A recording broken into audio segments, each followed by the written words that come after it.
มึงสำเนียงฮอร์อ้าวสวัสดีทุกคนครับไก่มึงนักเล่นเชียร์บอลกูเชียร์มาเหล่าแล้วต่อไหลฮะตามมาล้นเชียร์กูมีนะมาหนูน่ะมึงนักก่อนน้องแควะจ่ายแควะจ่ายกว้านเสียงมึงนะมีจ่ายหนกมันก็ชิมูจ่ายกินแต่เวลาเดินเลยได้ซัมเอาวาวอินซัมเอาในแล้วนะแกงไก่ฮังเลนะครับ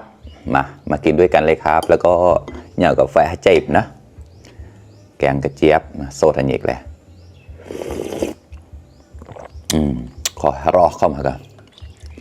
เนี่ยก็ผักกูดนะหมูไปกกสิบแล้วฮัตโต้ฮันแน่ฮัตโต้แล้วฮันแน่แล้วก็น้ำมันหอยนะผมมีฮันแน่เมย์วุ่นวายกันเลยเครื่องชีนก็มันจอดเราแต่เยอะการเปล่าวิเชียที่ผ่านเดินไหลได้แชร์มาต่อนะต่อติดละต่อน้องตั้งแต่เจอแขวะเจ็บนี่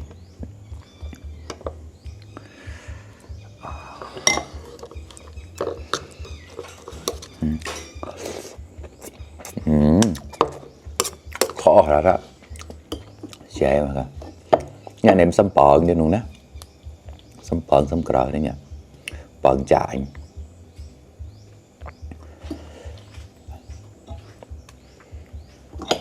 tao ra thắp trên hà mai mở ra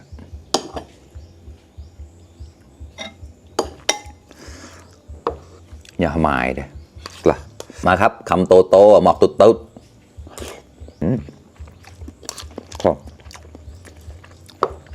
nó nào có này mổ rồi đấy chỉ bên nào rồi đó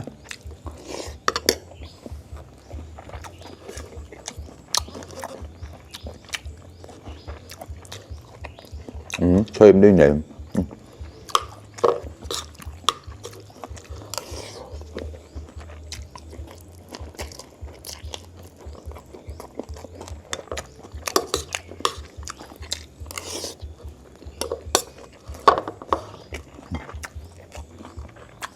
หน้าโต้นะđóผัดผักกุดน้ำมันหอยครับกลับ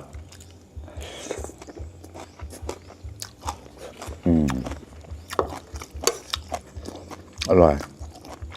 สำหรับเอาแต่ยังก็เชี่ยข้อนหุ่นไวนะถ้าทำไม่น่าคุยได้ตำกรุบเลย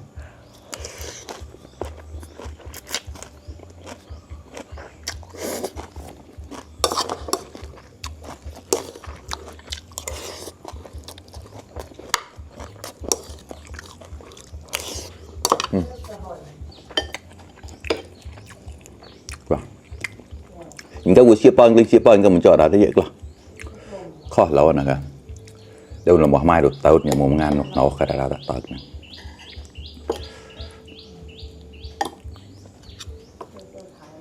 nhau cả giờ ở nhà hoa mài đây đó làng khảiครับเต้น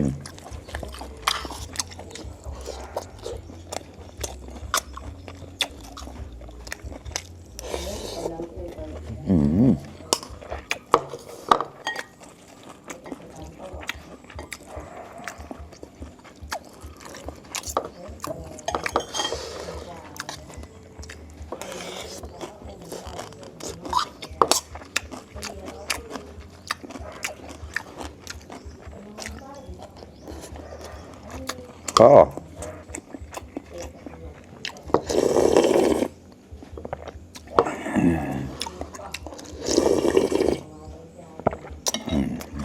ตามองเดินได้เก่าๆเลยแต่สดชิวะเซมมาก็ได้ตอดเก่าล่ะ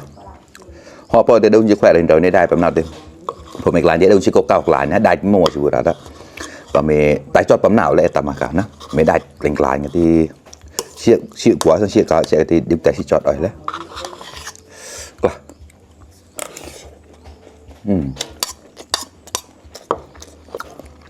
hôm nay chỉ là sao voi ta thấy rõ chỉ là sao voi là đóสมุนไพรแน่นๆครับ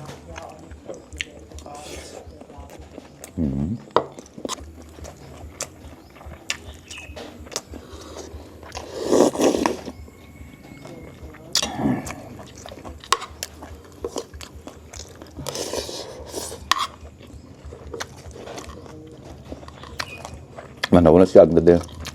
กูตัดกล่องกูถ่ายคลิปอะไรกับมามึงถ่ายได้แค่ถ่ายมาแล้ว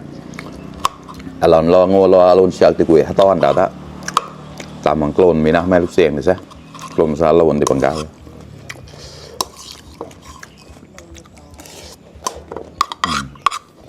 chưa có bỏ chanh quan xiên này chanh quan xiên nè chanh này đâu nó cũng khó tại phẩm bợ